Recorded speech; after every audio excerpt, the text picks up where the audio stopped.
Wassila Tamzali, merci d'être avec nous. Vous êtes écrivaine, féministe algérienne.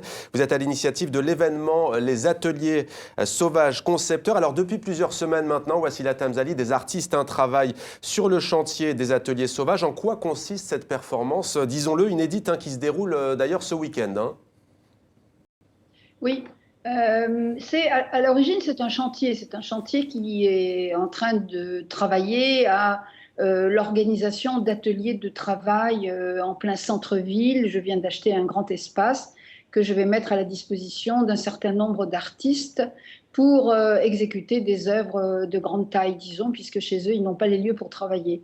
Et en plein milieu de chantier, quand j'ai vu ces images de gravats, etc., et que ça m'a renvoyé à des images de guerre très présentes aujourd'hui à la télévision, partout, enfin dans notre monde, j'ai eu envie de demander à ces artistes, les mêmes d'ailleurs qui vont occuper l'espace, est-ce que vous pourriez vous approprier le lieu pour montrer que la culture est plus forte que la destruction. C'est exactement ce qu'ils ont fait. Ils ont travaillé pendant 3 semaines avec, au point de départ, l'idée que tout serait détruit le lendemain.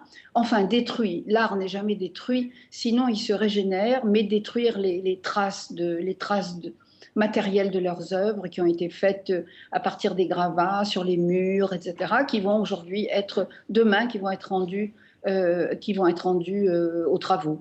Alors vous dites, Wassila Tamzali, qu'il s'agit d'un manifeste de la culture. Expliquez-nous.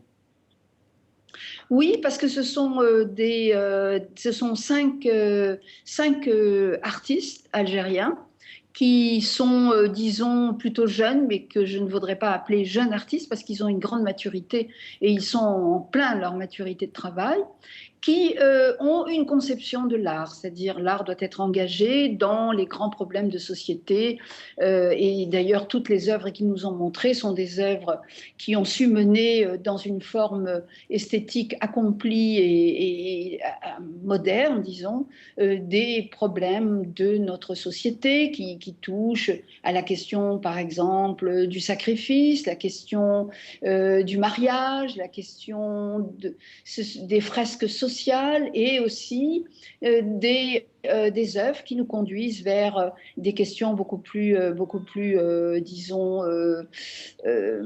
spirituelles, comme la question de la mort, la question de la vie et la question de la résistance. Donc ce sont des œuvres extrêmement graves qui essayent, qui ont en 3 semaines, à mes yeux en tout cas, et je suis assez sévère sur le jugement, qui ont pu en 5 tableaux nous faire une fresque qui nous conduit à un chemin en Algérie aujourd'hui, dans l'Algérie d'aujourd'hui, qui montre le poids et la capacité de l'art de mener de l'archaïsme, de mener de la révolte pure, une révolte forte mais pure, et qui, si elle reste dans ce stade de révolte, ne conduit à rien, grâce à une œuvre qui est menée par un artiste sur la mise en image du texte de Antar, qui est le langage des oiseaux, qui nous conduit jusqu'au langage, et c'est-à-dire jusqu'à la capacité de dire.